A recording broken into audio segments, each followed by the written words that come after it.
Hello friends, स्वागत है आपका आपके अपने YouTube channel journey to success में। दोस्तों, आज हम द अर्थ चैप्टर में उसके पार्ट 3 को डिस्कस करेंगे। उसमें हम लोग रॉक्स, अर्थक्वेक्स और वॉल्केनिज्म को डिस्कस करेंगे। चट्टाने, भूकंप और ज्वालामुखी के बारे में डिस्कस करेंगे। वीडियो स्टार्ट करने से पहले आपसे एक रिक्वेस्ट करना चाहूँगा कि अगर अभी तक आपने हमारे चैनल को सब्सक्राइब नहीं किया है तो सब्सक्राइब कर लीजिए और वीडियो पसंद आए तो लाइक और शेयर जरूर कीजिएगा, क्योंकि आपका लाइक और शेयर ही हमारी मेहनत का फल है।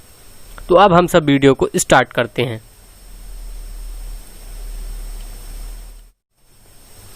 सबसे पहले थोड़ा सा जानें कि आखिर हमारा ये रॉक जो चट्टाने हैं हमारी, ये होती क्या है। तो रॉक्स जो होती हैं, अब जैसे सब लोग जानते हैं कि जो मिनरल्स, जो खनिज हमारे अर्थ से पाए जाते हैं वो सब चट्टाने के फॉर्म में, रॉक्स के फॉर्म में पाई जाती हैं। तो रॉक्स होता क्या है? रॉक्स जो होता है उसी मिनरल मैटर का एक मास होता है, एक भार होता है, जो या तो कंसोलिडेटेड होगा, यानी कि जो क्या बोलते हैं आपका संगठित फॉर्म में होगा, या फिर वो खुद का अपना एक अकेला हो सकता है, जो अर्थ क्रस्ट का लेयर फॉर्म करता है, या लिथोस्फीयर, या हम कहें लिथोस्फीयर यानी कहें स्थल मंडल का पार्ट होता है, भाग होता है, उसे हम लोग रॉक कहते हैं। लगभग 90% जो रॉक फॉर्मिंग मिनरल्स होते हैं वो सिलिकेट्स होते हैं। क्या होते हैं? सिलिकेट्स। अब हम लोग ये जाने आखिर ये सिलिकेट्स क्या होता है। तो सिलिकेट्स ऐसे कंपाउंड्स होते हैं जिसमें सिलिकॉन, ऑक्सीजन या फिर कुछ और मेटल्स मिले हुए होते हैं, उसे हम लोग सिलिकेट्स बोलते हैं। जो important rock forming silicate minerals हैं उनके बारे में हम थोड़ी सी बात करते हैं कि आखिर वो कौन कौन से हैं। तो वो तुम्हारे हो गए फेल्ड्सपर, क्वार्ट्ज और फेरोमैग्नीशियम। कौन कौन से? फेल्ड्सपर, क्वार्ट्ज और फेरोमैग्नीशियम। कहते हैं कि जो फेल्ड्सपर होता है वो सबसे ज़्यादा, मतलब मोस्टली एविडेंट पाया जाता है, बहुत अत्यधिक मात्रा में पाया जाता है हमारे अर्थ क्रस्ट में, हमारे लिथोस्फीयर कहें स्थलमंडल में। लगभग 54%, 54% पाया जाता है। अब हम रॉक्स की क्लासिफिकेशन यानी उसके टाइप्स के बारे में बात करेंगे कि आखिर चट्टाने यानी रॉक्स कितने कितने प्रकार की होती हैं। तो ये 3 प्रकार की होती हैं: इग्नियस रॉक, आग्नेय चट्टाने, सेडिमेंट्री रॉक, अवसादी चट्टाने, और मेटामॉर्फिक रॉक, आपका रूपांतरित चट्टाने। सबसे पहले हम लोग डिस्कस करेंगे कि ये इग्नियस रॉक होता क्या है। तो इग्नियस रॉक जो होता है इसे हम लोग पेरेंट रॉक बोलते हैं। अभी पता चलेगा कि इसे पेरेंट रॉक क्यों बोलते हैं। और जितने भी अदर, क्योंकि जितने भी इससे अदर रॉक हैं, मतलब आपके मेटामॉर्फिक, अवसादी चट्टाने, रूपांतरित चट्टाने और अवसादी चट्टाने, ये जो दोनों होती हैं ये आपके आग्नेय चट्टाने से जो है निकलती हैं, मतलब इसमें से इमर्ज होती हैं। तो इसलिए इसे पेरेंट रॉक बोला जाता है। ये बनते कैसे हैं? तो इन्हें क्या करते हैं हम लोग, जो अर्थ मटेरियल से, जब हम अर्थ क्रस्ट से निकालते हैं आपका कोई भी क्रिस्टल्स या कोई भी रॉक निकला, मान लीजिए कोई भी मिनरल, तो उसको कूल करते हैं, उसको सॉलिडिफाई करते हैं, तब जा करके वो बनता है इग्नियस रॉक। उसको क्या बोलते हैं हम लोग? Igneous rock. चूंकि जो हमारा वाटर होता है, जो हमारा पानी होता है, वो उसमें जो है ईजिली जो है पत्थर में जा नहीं पाता है, इसलिए क्या होता है, इन पर जो है जो केमिकल वेदरिंग होती है, केमिकल वेदरिंग मतलब समझ रहे हैं ना, मतलब केमिकल मौसम, यानी जैसे रेन वाटर होता है, एसिड रेन वाटर हो, एसिड रेन होता है ना, तो मतलब उस सब का इफेक्ट इस पे जो है एकदम ना के बराबर पड़ता है। अब हम लोग केमिकल कंपोजिशन के बेसिस पर देखें कि आखिर ये इग्नियस रॉक्स कितने प्रकार की होती हैं, कितने टाइप्स की होती हैं। तो ये केमिकल कंपोजिशन के बेसिस पर 2 प्रकार की होती हैं: एसिड इग्नियस रॉक यानी अम्लीय आपका हो गया आग्नेय चट्टाने, और बेसिक इग्नियस रॉक यानी ये भी आपका बेस वाला हो गया आग्नेय चट्टाने।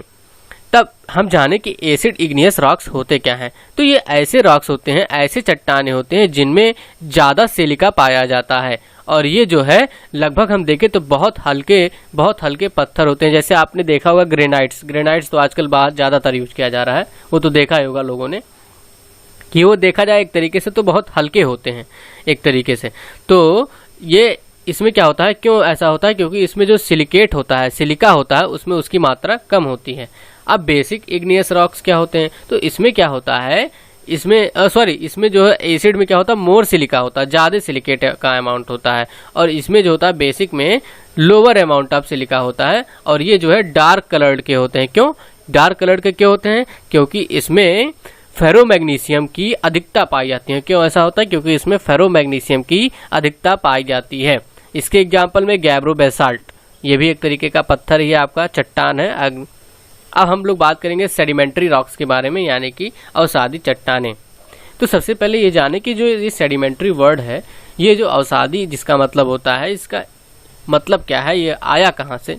तो ये वर्ड लैटिन वर्ड से लिया गया, लैटिन शब्द है जिसका कहाँ से, सेडिमेंटम से लिया गया है। कौन से वर्ड से? सेडिमेंटम से, जिसका मतलब होता है सेटलिंग। सेटलिंग का मतलब होता है एक तरीके से बैठ जाना, यानी बॉटम में आकर के बैठ जाना। प्रेसिपिटेट सुना होगा आपने ना, तो उसी तरीके से ये भी बॉटम में बैठ जाता है, सेडिमेंट का मतलब होता है। ये बनते कैसे हैं? तो सेडिमेंट्री रॉक्स बनते हैं, होता क्या है कि जो पानी होती है आपकी रिवर्स पे और जो हवाएं हो गई, ग्लेशियर हो गई, ये सब क्या करती हैं, धीरे धीरे क्या करती हैं, छोटे छोटे पार्टिकल्स, मिट्टी के कण या कोई और पार्टिकल्स धीरे धीरे करके इकट्ठा कर लेती हैं। और होता क्या है, फिर इनमें कंपैक्शन होता है और ये रॉक्स में यानी चट्टान में कन्वर्ट हो जाती हैं। इसके एग्जाम्पल के रूप में अगर हम देखें तो सैंडस्टोन, सेल और कांग्लोमेरेट्स, ये सारे इसके एग्जाम्पल हो गए। और ये जो है ऑर्गेनिक मैटर से भी बनाए जाते हैं। किसके ऑर्गेनिक मैटर से? प्लांट और एनिमल्स के जो ऑर्गेनिक मैटर होते हैं, जैसे कोल और लाइमस्टोन हो गया। कुछ हमने रॉक्स के नाम लिखे हुए हैं जो मैकेनिकली, ऑर्गेनिकली और केमिकली प्रिपेयर्ड किए जाते हैं या केमिकली फॉर्म किए जाते हैं, उनके बारे में सबसे पहले देखेंगे मैकेनिकली कौन कौन से फॉर्म किए जाते हैं। तो मैकेनिकली आपके हो गए सैंडस्टोन, कांग्लोमेरेट्स, लाइमस्टोन और सेल रॉयस। अच्छा, ऑर्गेनिकली कौन कौन से हो गए? तो ऑर्गेनिकली में आपके हो गए जेसराइट, चॉक, लाइमस्टोन और कोल। केमिकली कौन कौन से हो गए? तो केमिकली में आपके हो गए चर्ट, लाइमस्टोन, हैलाइट और पोटास। ये बातें हो गई। अब हम लोग बात करेंगे मेटामॉर्फिक रॉक, जो कि लास्ट टाइप है इसका रॉक्स का। मेटामॉर्फिक को हम लोग रूपांतरित चट्टानें बोलते हैं। होता क्या है, ये जो होता है, ये मेटामॉर्फिक, आप लोग रूपांतरित का मतलब समझ रहे होंगे कि किसी को रूपांतरित कर देना, किसी का रूप बदल देना, रूप चेंज कर देना। मतलब होता क्या है, जो इग्नियस और सेडिमेंट्री रॉक्स होते हैं उनके फिजिकल स्टेट को, यानी उसकी भौतिक जो स्थिति है उसको और केमिकल कंपोजिशन को, इन सारी चीज़ों को चेंज कर देते हैं और इसका जो है अपना एक नया रूप आता है, उसे हम लोग मेटामॉर्फिक रॉक बोलते हैं। नया चट्टान बनती है, उसे हम लोग मेटामॉर्फिक रॉक बोलते हैं और उस प्रोसेस को मेटामॉर्फिज्म बोलते हैं। क्या बोलते हैं? उस प्रोसेस को मेटामॉर्फिज्म। अब जानते हैं कि आखिर ये मेटामॉर्फिज्म यानी रूपांतरित करने की जो प्रक्रिया है ये कितने प्रकार से होती है? तो ये दो प्रकार से होती है आपकी। एक हो गई कॉन्टेक्ट मेटामॉर्फिज्म और एक होता है रीजनल मेटामॉर्फिज्म। पहले एक को हम लोग डिस्कस करेंगे कि ये कॉन्टेक्ट मेटामॉर्फिज्म होता क्या है। इसमें क्या होता है कि इसे हम लोग पहले सबसे इसका दूसरा नाम जाने, इसे हम लोग थर्मल या लोकल मेटामॉर्फिज्म बोलते हैं। क्या बोलते हैं? थर्मल या लोकल मेटामॉर्फिज्म। इसमें क्या होता है कि जो ओरिजिनल रॉक्स होते हैं, जो हमारी ओरिजिनल रॉक्स होती है, यानी जैसे हम कह सकते हैं जो हमारे इग्नियस रॉक्स होते हैं, उसको क्या करते हैं कि हम लोग ट्रांसफॉर्म्ड कर देते हैं। हाई टेम्परेचर, बहुत हाई टेम्परेचर देते हैं, जैसे अर्थ क्रस्ट में होती है उतना हाई टेम्परेचर दे करके इसको ट्रांसफॉर्म किया जाता है मेटामॉर्फिक रॉक में। तब ये क्या कहलाती है? कॉन्टेक्ट मेटामॉर्फिज्म कहलाती है। लाइमस्टोन हो गया, इसको कन्वर्ट किया जाता है मार्बल में, सैंडस्टोन को क्वार्टाइज में, क्ले एंड सेल को स्लेट में और कोल को ग्रेफाइट में कन्वर्ट किया जाता है।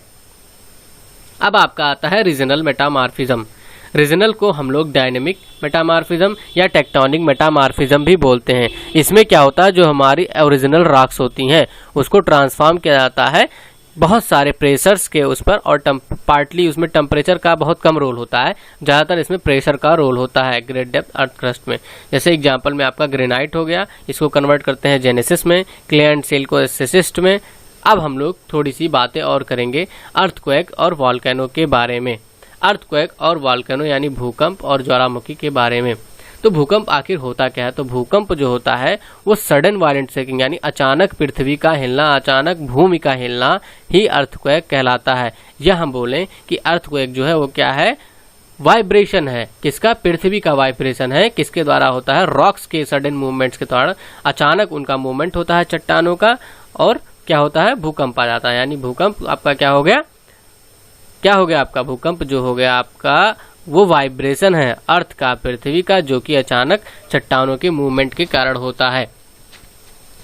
जहां पे अर्थक्वेक की ओरिजिन होती है जिस प्लेस पर, उसे हम लोग फोकस बोलते हैं, और उस पॉइंट से क्या बोलते हैं? The point on the earth surface. और वहां से, जहां से जो फोकस होता है, वहां से हम लोग एक वर्टिकल लाइन खींचेंगे अर्थ के सरफेस पर, उसे हम लोग क्या बोलते हैं? उसे हम लोग बोलते हैं एपी सेंटर। क्या बोलते हैं? AP centre. और यहाँ पे जो इंटेंसिटी होता है वाइब्रेशन का, ये आपका मैक्सिमम होता है। मैं बना करके दिखाता हूँ।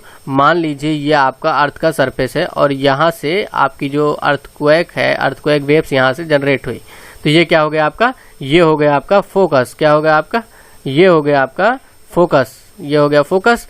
और फिर यहाँ से एक वर्टिकल लाइन ड्रा करते हैं हम लोग। मान लीजिए ये अर्थ का सरफेस है आपका, अब यहाँ से एक वर्टिकल लाइन ड्रा कीजिए। वर्टिकल माने इस तरीके से लाइन ड्रा होती है, तो जहाँ पे ये लाइन अर्थ सरफेस को टच कर रही है इसे हम लोग बोलते हैं एपी सेंटर। क्या बोलेंगे, ये हो गया आपका एपी सेंटर, ये हो गया आपका एपी सेंटर। और यहाँ नीचे वाले पोर्शन को भी हम लोग क्या बोलेंगे, एपी सेंटर। ठीक, एपी सेंटर इसे बोलते हैं। और यहाँ पर जो अर्थक्वेक की इंटेंसिटी, जो वाइब्रेशन रहेगा वो ज़्यादा रहेगा, और इन सारे एरियाज के मुताबिक अगर हम देखें तो यहाँ पे जो है इंटेंसिटी ज़्यादा रहेगा। अब हम बात करेंगे कि अर्थक्वेक आता क्यों है। तो अर्थक्वेक एक्चुअली होता क्या है, इसके तो कई सारे कारण हैं, मतलब कुछ इसमें से हम डिस्कस कर लेते हैं। जो टेक्टोनिक फोर्स, टेक्टोनिक प्लेट्स अर्थ के नीचे कहा जाता होती हैं, तो उनमें क्या होता है, टेक्टोनिक फोर्स काम करता है। तो उनके मूवमेंट्स के कारण जो है कुछ ना कुछ गड़बड़ी हो जाती है, मतलब वाइब्रेशन होने लगता है, उसे हम लोग अर्थक्वेक बोलते हैं, उसके कारण हो जाता है। और कुछ अर्थक्वेक क्या होते हैं, जो रॉक्स होते हैं अर्थ के क्रस्ट में, पृथ्वी के क्रस्ट में जो रॉक्स होते हैं, चट्टानें होती हैं, उनका अचानक मूवमेंट होने लगता है, उसके कारण कुछ अर्थक्वेक, कुछ भूकंप आते हैं। और कुछ जो है वॉल्केनिक इरप्शन, ज्वालामुखी के फटने से होता है। कुछ बार ऐसा होता है कि जो वाटर, जो हमारी पानी पृथ्वी के अंदर चली जाती है, और होता क्या है कि वो स्टीम में कन्वर्ट हो जाती है, क्योंकि वहाँ हीट बहुत ज़्यादा होता है। जैसे जैसे आप डेप्थ में, हमने इसके पहले वाली वीडियो में कवर किया था कि कैसे कैसे क्या होता है, टेम्परेचर वेरिएशन, कितने किलोमीटर पे क्या होता है, सारी चीज़ें हमने कवर किया है। तो जैसे जैसे आप पानी अंदर जाता है वहाँ पे वो गर्म हो जाता है, तो वो क्या होता है, स्टीम बन जाता है। जब भाप बन के आता है तो वो क्या कर देता है, पूरे पृथ्वी को हिलाने लगता है, क्योंकि स्टीम क्या करता है, वो अपना बाहर निकलने की कोशिश करता है। जब निकल नहीं पाता तो वो क्या करता है, वाइब्रेशन कॉज कर देता है, जिसके कारण भूकंप आ जाता है। अर्थक्वेक की मेजरमेंट हम लोग कैसे करते हैं, तो इसे हम लोग रिश्टर स्केल से मेजर करते हैं। और इसकी इंटेंसिटी कैसे मेजर करते हैं, तो इसे हम लोग मर्कली स्केल से। ये एक इटालियन सिस्मोलॉजिस्ट थे मर्कली जी, इन्होंने अपने नाम पे एक स्केल बनाया, इसका नाम है मर्कली स्केल। इसकी इंटेंसिटी मेजर करने के लिए रेंज इसका होता है 1 से 12। अब इसमें हम लोग एक टर्म सुनते हैं, सीस्मोग्राफ। तो होता क्या है सीस्मोग्राफ, तो सीस्मोग्राफ एक सेंसिटिव इंस्ट्रूमेंट होता है, एक कहें कि आपका एक मेजरमेंट करने के लिए एक इंस्ट्रूमेंट होता है, जो क्या करता है, रिकॉर्ड करता है कि इसको जो वेव जनरेट होता है अर्थक्वेक के द्वारा, और उसके अपने से कम किलोमीटर, हजारों किलोमीटर दूरी तक का वो वेव उसमें रिकॉर्ड कर सकता है सीस्मोग्राफ। अब हम बात करेंगे एट लास्ट की वॉल्केनो होता क्या है, ज्वालामुखी क्या होती है। तो वॉल्केनो क्या होती है कि वॉल्केनो एक तरीके की ओपनिंग होती है अर्थ के क्रस्ट में। किसमें, अर्थ के क्रस्ट में, जो कहाँ से कनेक्ट होती है, मैग्मा चैम्बर से कनेक्ट होती है, मॉल्टेन लावा से। उसे हम लोग क्या बोलते हैं, वॉल्केनो बोलते हैं। वॉल्केनिज्म यानी वॉल्केनिसिटी, ये प्रोसेस होता है वॉल्केनिक इरप्शन की, उसे हम लोग वॉल्केनिज्म बोलते हैं। यानी ज्वालामुखी का एक तरीके से फटना भी एक प्रोसेस होता होगा ना, उसे हम लोग बोलते हैं। और मैकेनिज्म और मैग्मा कहाँ से आता है, ये सारी चीज़ें। अभी हम लोग मैग्मा और लावा के बीच में डिफरेंस भी पढ़ेंगे एट लास्ट में, कि आखिर ये मैग्मा और लावा जो बार बार चीज़ें आ रही हैं, ये है क्या, ये हम बताएंगे। अब हम बात करते हैं कि कॉजेज क्या है वल्केनिज्म के। तो होता क्या है, अभी मैंने बात की ना कि मैंने पार्ट 2 में शायद डिस्कस किया है कि टेम्परेचर वेरिएशन कैसे होता है, कि 1 डिग्री सेंटीग्रेड कब वेरी करता है, 12 डिग्री सेंटीग्रेड पर 32 किलोमीटर कैसे वेरी करता है। एवरेज हम बात करते हैं, एवरेज जो हमारा होता है वो 1 डिग्री सेंटीग्रेड पर 32 मीटर्स होता है। इसमें भी मैंने मेंशन किया हुआ है कि जैसे जैसे हम अर्थ के इंटीरियर के डेप्थ में जाते जाएंगे, यानी अंतर पृथ्वी के अंदर में, तो टेम्परेचर धीरे धीरे करके 1 डिग्री सेंटीग्रेड पर 32 मीटर पे, मतलब 32 मीटर पे अगर हम जाएंगे तो 1 डिग्री सेंटीग्रेड वो एवरेजली देखा जाए तो इंक्रीज होता रहता है। तो इसके कारण भी क्या होता है, टेम्परेचर बढ़ते जाता है। और रेडियो एक्टिव का जो है, क्यों होता है ऐसा टेम्परेचर बढ़ना, क्योंकि जो रेडियो एक्टिव एलिमेंट्स पाए जाते हैं पृथ्वी के अंदर, उनका डिसइंटीग्रेशन होता है, यानी उनका टूटना हो जाता है। इसके कारण टेम्परेचर वेरिएशन आता है। तो इसके कारण जो है वॉल्केनिक एरप्शन हो जाता है, क्योंकि हीट प्रोड्यूस हो रहा है इतना। और क्यों होता है, क्योंकि जो प्लेट्स होती हैं अर्थ के अंदर, जो टेक्टोनिक प्लेट्स अभी मैंने बात किया ना अर्थक्वेक में, उसके कारण भी ये हो जाता है वॉल्केनिक एरप्शन, ज्वालामुखी का फटना।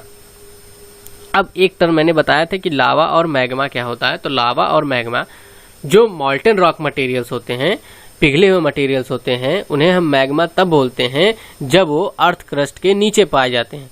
और जब वो अर्थ के सरफेस पर निकल के आ जाते हैं, मॉल्टेन रॉक मटेरियल मतलब क्या हो गया, जो पिघली हुई चट्टानें पाई जाती हैं, पिघली हुई चट्टानें की मटेरियल्स पाई जाती हैं, उन्हें मैग्मा हम लोग तब बोलते हैं जब वो अर्थ क्रस्ट के नीचे होती हैं, और लावा तब बोलते हैं जब वो अर्थ के सरफेस पर आ जाते हैं। कब बोलते हैं? जब वो अर्थ के सरफेस पर आ जाते हैं।